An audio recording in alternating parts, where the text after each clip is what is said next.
Welcome everyone to the Living Richly Lounge live session for this week. I'm Allison Braun, business and lifestyle success coach, founder of Living Richly, here to help you, the most gifted person at what you do, to experience a life where you are living more, making more, and settling less. And of course, today is exactly about that. It's about settling less, ending patterns of settling, ending patterns of sacrifice so that you can start opening up to experiencing what you most desire. So as you are hopping on, say hello. Even if you're watching the replay, say hi, pop in hashtag replay. And if you're watching live, let me know where you're watching live from. For all of these, this one and any future ones, I love it when you interact and engage and say hello, ask questions, share your insights. The more that you're engaging, the more I can channel what's coming through just for the collective energy of those that are watching. So thank you in advance for saying hello and engaging throughout this video. All right. I just channeled like 4 pages on this topic, and I am really excited to jam on this. There's been so much like newer and newer layers coming through on this topic because as you may or may not know, I have been speaking on stages and talking in groups about this topic for many years now, actually. And it's not something that I'm a stranger to. I often refer to this topic, hey Maggie, and I've been learning a lot myself over the last little bit, or deepening in on this topic. So I'm going to share with you a little bit more about what's been happening behind the scenes over here. It's very exciting. It hasn't felt exciting in all the moments, but it definitely feels very exciting now. And I'm curious, let me know, hey Lacey, let me know if you are consciously aware right now that you are settling or sacrificing. If you're like, yes, like as soon as you said that you were talking about this, Allison, I knew that I had to be here because it's something that I see that I'm doing in subtle and not so subtle ways. Let me know. You can just pop in maybe which word resonates with you the most, or which word feels the most present for you. Are you a settler or are you a sacrificer? What comes up the most?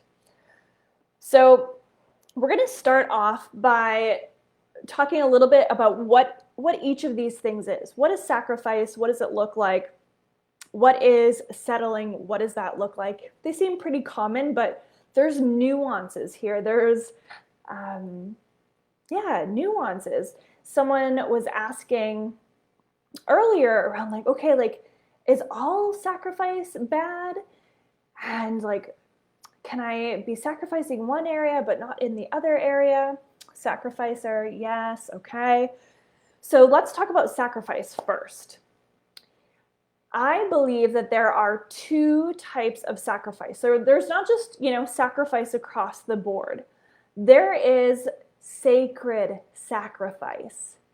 All of us here are committed to growth and evolution, and sacred sacrifice is the type of sacrifice that is actually required for us to grow and evolve. We have to sacrifice to grow and evolve. And I think because of this, it can get lumped in where people are like, you have to sacrifice. If you want to get where you want to go, you have to sacrifice. And it gets taken into the context of that is all sacrifice is sacred sacrifice. So then people start thinking that they have to sacrifice other important things that they really want. They want to have this and they want to have that. They want to have a beautiful family life. They want to have a beautiful career, but well, I was told that I have to sacrifice to be successful, so I guess I'll compromise my family. And that is not sacred sacrifice. Sacred sacrifice is the type of sacrifice where You've had a friend for so long. It's someone that you love, you care about them, and you know that that person is not a healthy person to have in your life anymore. They're not going where you're going, and as hard as it might be, everything in your being knows that you cannot stay with them. Hey Jennifer, welcome. Everything in your body knows that like you can't hang on to that friendship anymore. Your whole being knows it. So even though you love this person, you care about this person, you may have to make a sacred sacrifice to let that relationship go in order for you to move forward in your growth and evolution. On a more like silly level, but also very real level, you might have to sacrifice eating cheese pizza because as much as you love cheese pizza, you are no longer willing to sacrifice your energy and your physical well-being because you know that you need energy and your well-being to go and create your greatest work in the world. And like getting super sleepy for hours after eating cheese pizza is no longer in alignment. So you might love cheesy pizza, but you may also know that it's a sacred sacrifice to start letting that go in order to step into where you're being guided to next. Does this make sense? Yeah, this topic is a biggie, hey? Literally, like so much stuff has been coming through today in preparation for this. So that makes sense. There's sacred sacrifice. These are the sacrifices that are important, so necessary for us to make for our growth and evolution. And then there is sabotaging sacrifice. This is the nobody wins sacrifice. When you're making those sabotaging sacrifices, nobody is winning, definitely not you. This is where, again, we come back to like this duality and we feel like we have to choose one thing or the other. It's like, oh, I want to make great money, but I also want to do work that I love, but I can't have both. So I'll sacrifice doing work I love to make money, or I'll sacrifice making money to do work that I love. And this is not a sacred sacrifice. Like there's no winning in making that choice. You can absolutely have both things. And there might be periods in time where, you want to have someone supporting you around the house. You want to put money into your savings account. You want to give money to charity that makes a difference. And you want to take a trip. And it's like, well, I can only do one of these things. I have to sacrifice the rest. There may be times where you have to pick and choose your timing, but it doesn't mean that you can't have all of those things. I was having a conversation with a client yesterday, and we were talking about having a yes month, a month where she says yes to all the opportunities that are coming her way that feel joyful, versus having to like analyze them and like go through this checklist to make sure that they're a good fit. Just saying yes and feeling the freedom and the energy flow in that. And I had to clarify this with her, and this is something that came up like a long time ago. I forget what the movie is called, where they just start saying yes to everything. And the problem with that, again, is there can be sacrifices there. So just because you say yes doesn't mean that you can't say no. It's a yes and. It's like, yes, I want this, and I'm not willing to do this. Yes, I want this, and I also want this. Yes, I want this, and I want to do it this way or in this timing. So you can be have a really full schedule and want to prioritize time for spaciousness and writing, but another awesome, great opportunity is coming your way. You said you're going to say yes. What do? Yes, and yes, I'm so excited about this, and I can't start until next week. Can we make that work? How's this landing for you guys? Are you seeing the difference between what's a sacred sacrifice and what's a sabotaging sacrifice? These are the things that nobody wins. Nobody wins when you're making these sabotaging sacrifices. So these are also the things that we that can kind of fall into that whole, like, you have to sacrifice to be successful. If you want to be successful, you have to sacrifice. You have to sacrifice your sleep. You have to sacrifice your family. You have to sacrifice this. You have to sacrifice that. Again, these all fall into the sabotaging sacrifice. You do not have to sacrifice any of those things if those things are really truly important for your growth and evolution and where you want to be, your deep desires, in order to have this other deep desire that exists and lives for you. Yes, it is landing. Great.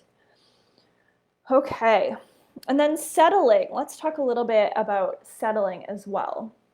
So settling is a little bit different, and there's overlap, right, between the two. They definitely play very closely with each other. And settling, I find, is more around, it typically shows up for a lot of us in going for good instead of great. It's like, there's nothing like horrible about this situation, or like my needs are being met. Like, it's good. Like, things are good, but it's not great.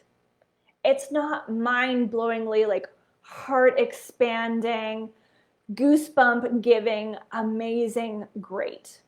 And the reason why most people sacrifice, especially women, is because they either A, don't believe that they can have what they really want, so they have to settle. They are in a place where they don't feel like they really deserve it. So like they can have it, but they don't deserve it. Or C, this is an interesting kind of addition that wanted to come through in top of the two original ones. And it's really around being scared of what will happen if they do. So it's like they believe that they can have it. They believe that they deserve it, but they're terrified of what will happen if they have it. What will people say? What will people think? What will I lose if I have this? What will happen if I have this? Or be this, or do this? So those are the kind of like main things that we start to notice around settling. We either don't believe we can have it, we don't believe we deserve it, or we're scared of what will happen if we do have it. And for most women, and my coach Melanie talks about this a lot, for most women, the worst thing that can happen is that we are disappointed. We do not want to be disappointed. So we avoid at all costs being disappointed. So we're not going to ask something that we think that we can't get, because then we'll be disappointed. So we would rather not ask for something that we want to avoid being disappointed, which is so, like, it's so ridiculous, right? Because we're disappointed anyways. There's like literally no opportunity of having it if we don't ask for it, but we don't want to ask for it and then be turned down or be disappointed. And this is something that has been really present for me over the last little while.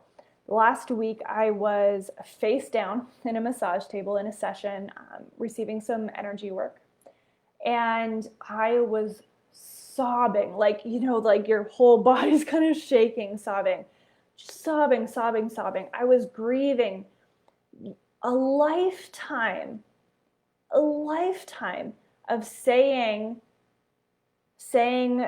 yes to good instead of great. A lifetime of not asking for what I really wanted because I didn't want to be disappointed. A lifetime of not asking for what I really wanted because of all of the times no one listened.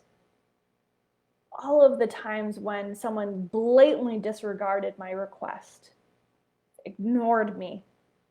And so I shut it down. Not completely, because of course, I have grown a lot. There's been a lot in my life that I have lived without sacrifice. Some of you know I've talked about how I'm so like anti-sacrifice that my husband and I both had. We had two weddings, a wedding that he wanted and a wedding that I wanted, because I'm so committed to us not sacrificing. I want us both to have what we want and what we need. And there's layers, right? So you might think that, and I think all of us have experienced this, there's a new layer of claiming. And when there's a new level of claiming, there's a new level of clearing. So yes, I've been great at not settling. Yes, I've been great at not sacrificing. And there's a whole, about a month ago, I started claiming not only more, but better. So last year for the Living Richly Mastermind, the theme was living more, making more, settling less. This year, it's living better, making better, and settling less. So it's like we can have more, but it's not just more for the sake of quantity. It's better quality. And as soon as I started claiming that, I started to see all of the sneaky, subtle ways that I had been taught in different ways through society, through experience, that I needed to settle. I needed to settle and pick one thing or another, or take what was good instead of what was great. So let me know how you're doing. Do you notice that you go for good? It's more comfortable to be in good. It's safer to be in that space of good versus great.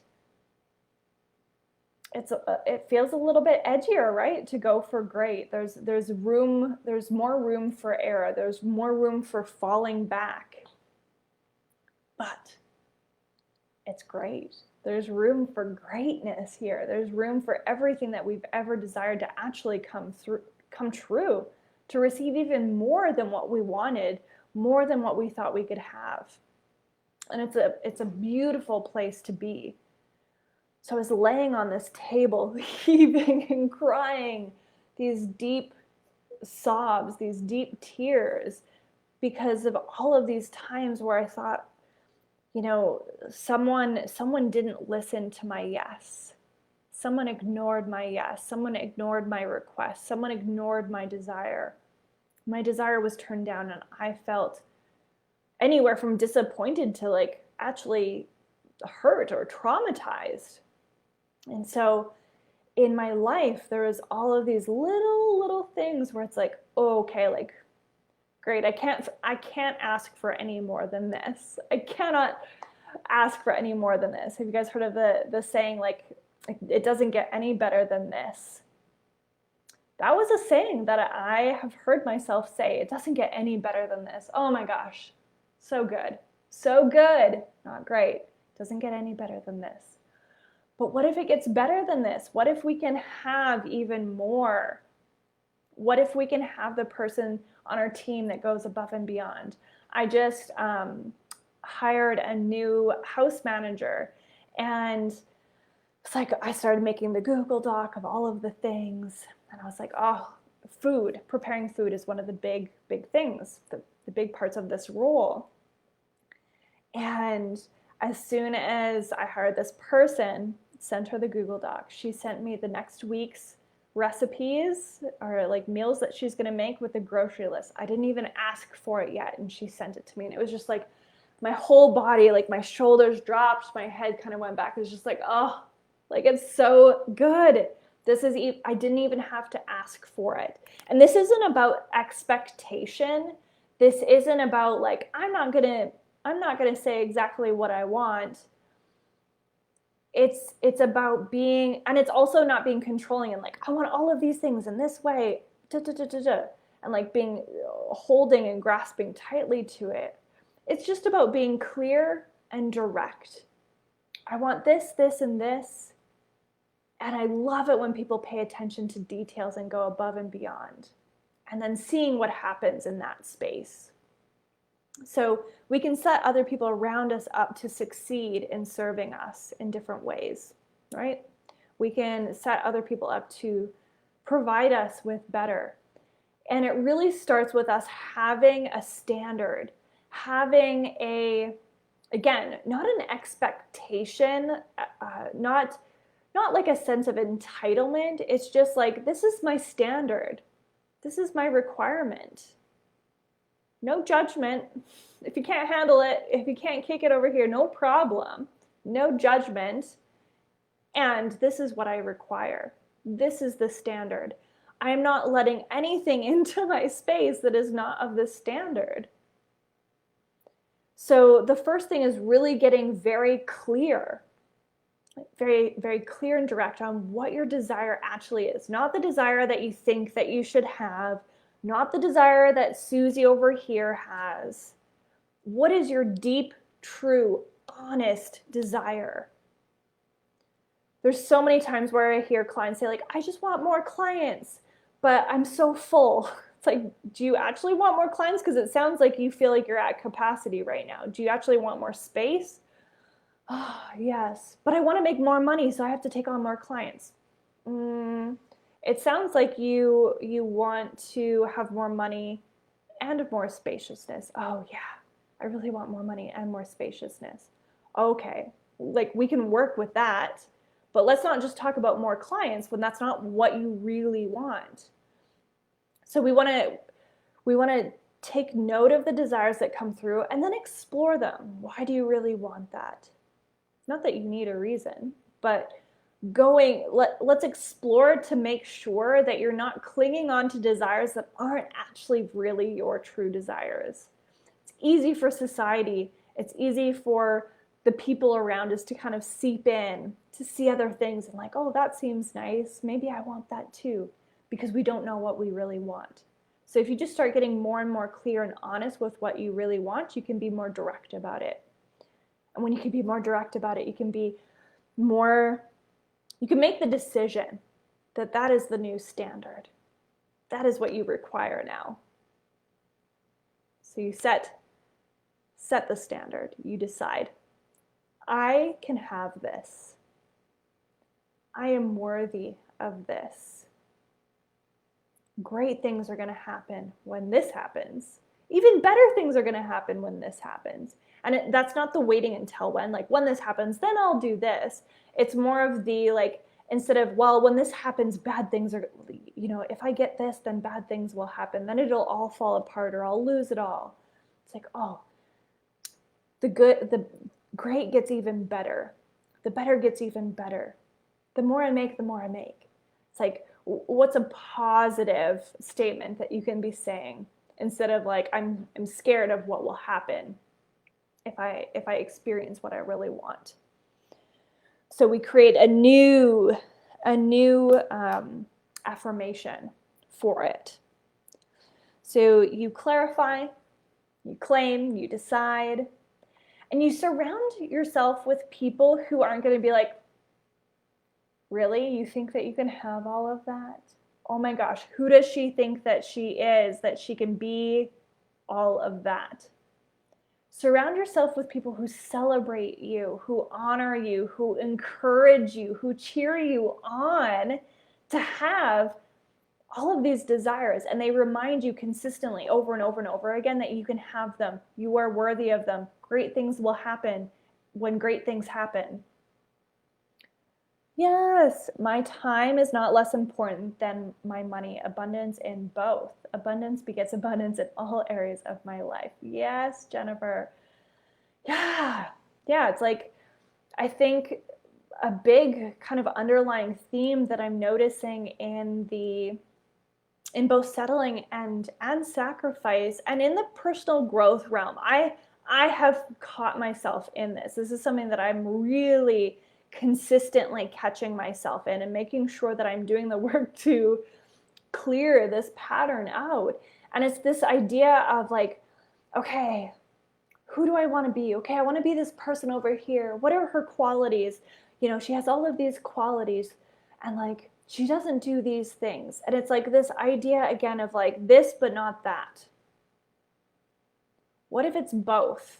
What if I get to be who I am today and all of these other things that I want to be? Versus like, okay, I have to like become a completely different person and like lose all of these things that I actually really love about myself to become this person. I love to watch TV. I love movies. I get a lot of lessons. There's a lot of integration and emotional processing that happens for me when I watch. I love it. I love it. And there's sometimes been judgment. It's like, oh, well, if I'm going to be this person over here, then I can't watch TV anymore. I can't binge watch my favorite show. It's like, okay, Caitlin, one of my coaches, kicked my ass on this a little bit. It's like, okay, what if you always got to do both? What if you always got to work on the project and watch TV? What if you got to, lay in bed a little bit extra and go for an adventure? It's like, what if you always got to do both things? What if you knew that both things would get done? If both things could get done, it's like, what if you could be both and more, both and better? Because it's being and doing and having. So we have to look at who we're being as well. Yeah, it's so fascinating how we think that we have to be something different to be worthy of our desires. And when we think we have to be someone different, but we are who we are right now in this very moment, and then we're still in the next moment who we are, and then we're like, I'm judging myself because I need to be this person over here right now so that I can have what I want, because I believe that I have to be someone different to be worthy of what I desire. And then it compounds that judgment, it compounds the frustration, it compounds these emotions, which lock us into that experience in that moment in time. It makes it very difficult to make any changes or do anything different, because it builds and it builds and it locks in versus like the experience of like, oh great, I'm going to watch my favorite show right now and then I'm going to go do this. Okay, great. Versus like, oh girl, you're going to watch TV again? I cannot believe you're watching more TV. There's so many other things that you need to be doing now. There's so many more important things to be doing. You're so lazy. You're a horrible person. You're never going to get where you want to go doing this. How can you watch more TV? And then it's like the energy just goes down and down and down. And then you have no energy to go do the other things, and you want to watch more TV because you have no energy. Versus it's like, oh, I'm going to enjoy watching TV for a little bit. Yay! I'm so grateful that I have space and time to watch TV, and also space and time to go walk my dog, and space and time to create and work on this awesome project. Like, yay! Oh, energy is uplifted. I have more energy. I'm enjoying and being present with every single thing that I'm doing versus compounding it. This is how we experience more of our desires. It's not by being judgmental about where we are right now. It's not about being judgmental about not being over here right now. All of these things are sneaky ways that we can be sacrificing. It's the sabotage sacrificing, right? Okay. I feel like that was a good solid little rant there. How is this landing for you? Jennifer, I appreciate you guiding me into that affirmation. My pleasure.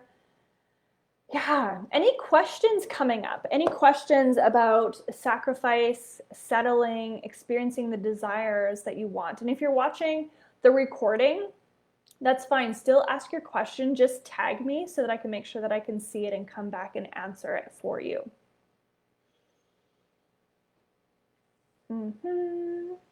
Yeah, let's see. Again, I have my 4 pages of notes, so maybe there's another little nugget in here for us. I think I covered most things that I wanted to cover, though. Someone did ask earlier about like, okay, how, when we're interacting with other people, like let's say a romantic partner, and both people have desires, how can you experience both desires when they're different than each other? How can you move forward without sacrificing when there's different desires working at play? And this is a great question, and it applies, I think, both to business and because business is a relationship. It's a relationship that we have with our business. It's a relationship that we have with our community. It's a relationship we have with our clients. So relationships are relationships, right? There's always more than one person involved. And it's easy sometimes in our intimate relationships to look at it like, well, this is so much different, but it actually isn't that different. It can feel like it sometimes, so it can feel a little bit more intense. So like, let's say you and your partner have these contradicting potentially desires. So what I've been playing with here is kind of the submissive dominant roles. And this could also be there, it's not the same as, but it could also be looked at on another layer of masculine and feminine roles. So let's say you're in a hetero relationship. There's you and your partner who is male. Again, not required, just using this as an example. And you prefer to be in a more submissive, feminine, yin role. They prefer to be in a more dominant, masculine, or yang role. Those all aren't the same things, but different variations. And so what you want to be looking at, or another way to look at it, is you have a desire, they have a need. So my mentor, who I've been learning a lot of this from, Celeste, she's like, pay attention to what your desire is, because I tend to be the more selfish one, selfish in a positive sense, but I tend to be the one that like really guides things in my relationship. And it's because my desires lead, my desires guide. So what I get to pay attention to here is like, what is my desire and what does my partner need to make that desire feel really good, or for them to feel really great. So I get to lead with the desire, and that they get to receive their needs being met. What are the needs that they need met? What are the desires that you have? So that's just like a little different perspective that you can be playing with. The masculine focuses on the needs, the feminine focuses on the desires or the wants. So you can kind of see if that shifts things a little bit. I really want this, what do you need? Or I really need this, what do you want? It's so easy to slip back into the self-judgment. So good. Yeah, I'm glad that you're loving it. Great. Okay. I'm going to see what other questions come through. We're going to wrap it up for today. I'm proud of us for keeping it at 34 minutes. As we know, sometimes it can get a little bit chatty. Going forward, next week, we're going to be talking about instilling queen level boundaries. And I want to be playing a little bit more with interaction, Q&A, live coaching. So I'll be posting in the group here to see if there's something in that area that you want to be coached on, receive one-on-one coaching to work on instilling those queen level boundaries. Either we'll invite you on live or we'll be talking in the comment section to really work through something specific that is alive for you. So we'll play with that, see how that goes. Likely weave it in with a little bit of a lesson and a little bit of coaching. Just test her out. All right. So wishing you a happy Friday. Let me know what your biggest takeaway was from today in the comments, and have a rich and wonderful next level great weekend. Bye everyone.